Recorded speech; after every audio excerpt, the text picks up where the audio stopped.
नमस्कार। टीडी कहानी voice channel में आपका स्वागत है। हमारी आज की कहानी का नाम है धोखे की आहट। एक दिन काम करते करते अचानक हर्षिता गिरकर बेहोश हो गई। हर्षिता की सास प्रतिभा जी ने तुरंत एम्बुलेंस बुलाया और हर्षिता को हॉस्पिटल लेकर गई। चेकअप के बाद डॉक्टर ने आकर कहा, मुबारक हो मैम, आप दादी बनने वाली हैं।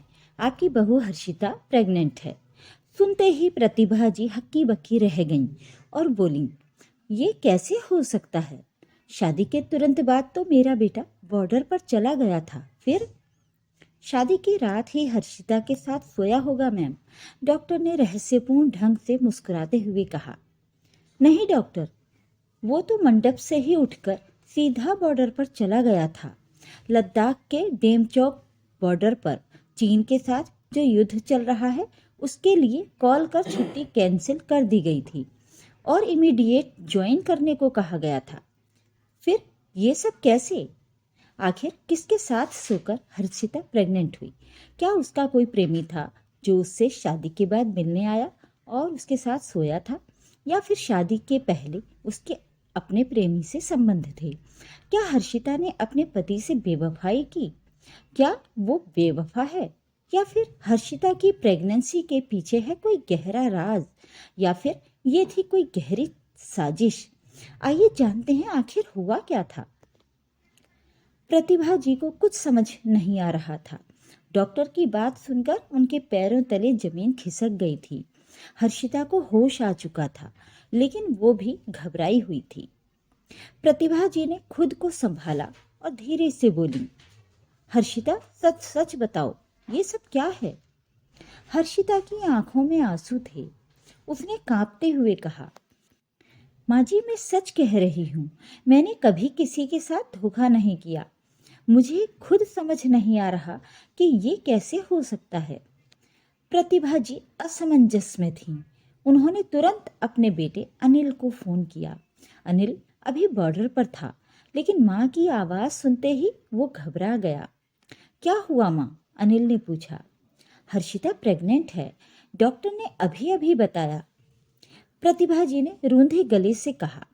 ये सुनते ही अनिल भी चौंक गया। ये कैसे हो सकता है माँ? शादी के बाद तो मैं सीधा ड्यूटी पर चला आया था।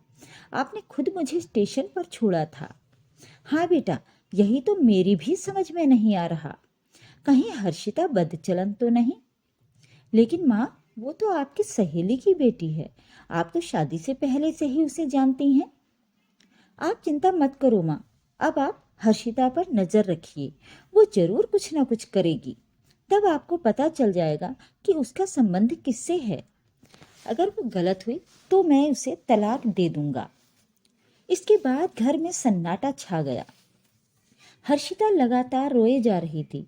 तभी डॉक्टर कमरे में आए और बोले, मुझे आपसे कुछ जरूरी बात करनी है। क्या हम अकेले में बात कर सकते हैं? प्रतिभा जी और हर्षिता डॉक्टर के केबिन में पहुंची। डॉक्टर ने धीरे से कहा, दरअसल हमने हर्षिता जी के कुछ और टेस्ट भी किए हैं और एक रिपोर्ट हमारे पास आई है जो बहुत जरूरी है। क्या हुआ डॉक्टर साहब? प्रतिभा जी ने चिंतित स्वर में पूछा। हर्षिता जी को एक रेयर मेडिकल समस्या है जिसे क्रिप्टिक प्रेगनेंसी कहते हैं। इस स्थिति में महिला को महीनों तक ये पता नहीं चलता कि वो गर्भवती है। उनकी पिछली रिपोर्ट्स देखी जाएं तो ये संभावना है कि हर्षिता जी की ये प्रेगनेंसी शादी से पहले की है, लेकिन उन्हें खुद भी इसका एहसास नहीं था। हर्षिता सन्न रह गई। उसने कांपते हुए कहा, ये कैसे हो सकता है डॉक्टर? मेरी शादी से पहले तो मैं कभी किसी के करीब नहीं आई।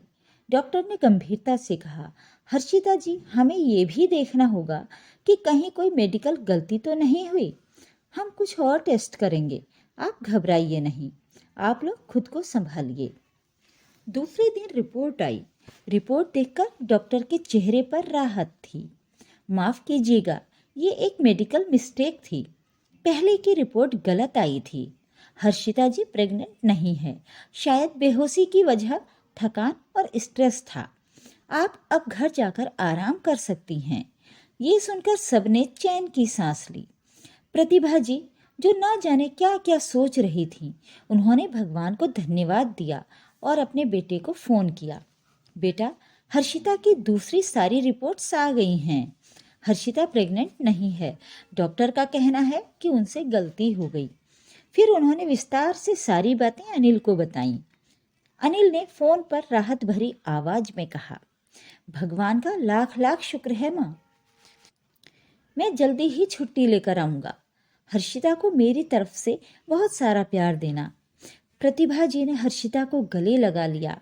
उन्होंने हर्षिता से माफ़ी मांगते हुए कहा, बहू, हमें माफ़ कर दो। मैं और अनिल तेरे बारे में ना जाने क्या क्या गलत सोच बैठे थे। नहीं माँ, आपकी कोई गलती नहीं है। डॉक्टर की बातों से आप क्या, मैं खुद हैरान थी। मैं तो खुद से ही नज़रें नहीं मिला पा रही थी, लेकिन मुझे ये विश्वास ज़रूर था कि रिपोर्ट गलत हैं, क्योंकि मैंने कभी किसी दूसरे पुरुष की तरफ आंख उठाकर तक नहीं देखा था। इसके बाद घर में फिर से खुशियाँ लौट आईं। अगर आपको आज की कहानी पसंद आई तो वीडियो को लाइक, शेयर और कमेंट कीजिए। ऐसे ही पारिवारिक और दिल को छू लेने वाली कहानियाँ सुनने के लिए मेरे चैनल को सब्सक्राइब कर लीजिए। धन्यवाद।